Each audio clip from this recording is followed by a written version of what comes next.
as a clinic owner, is beating your financial forecast by a large margin, and I mean 20, 30, 40%, a good thing? We'll talk about that today. G'day, guys. It's Pete here from Clinic Mastery. And like I said, financial forecasting, we're going to dive into that one today. In particular, looking at beating your financial forecasts, and is that really a good thing? Now, we're going to split this into two categories here. Now, I'm going to say beating your financial forecast by, let's say, 5 to 7%. Okay? Relatively happy with that. We can definitely improve it, but that's not a cause for alarm. But if we're looking at 10, 20, 30, 40% out, now you may be overjoyed. I remember the first time I did this when I started doing financial forecasting. I was working with my mentor, and I remember coming to the call and I was like, guess what? I was like, we beat the forecast by 30%, 30%. And he kind of looked at me and he said, well, I'm really glad that you've hit that, hit that revenue, hit that level of profitability in these areas.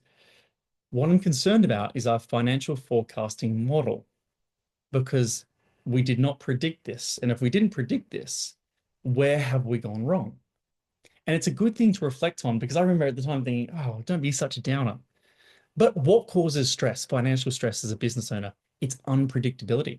It's non-predictable income.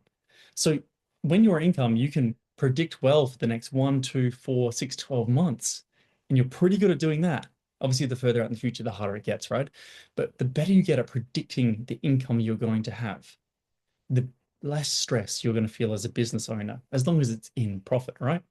Because you know what to expect. Okay, you can make decisions based on this. You can make hiring decisions. You can make investment decisions in your clinic. You can make distribution decisions. Clinics that have more predictability in their income can actually pay out their dividends more consistently throughout the year, because they know that they're not going to have to pull this money back at a later date. Okay, because they can predict better into the future.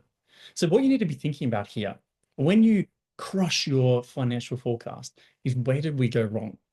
What was the thing that we didn't see coming? And how can we better predict for that in the future?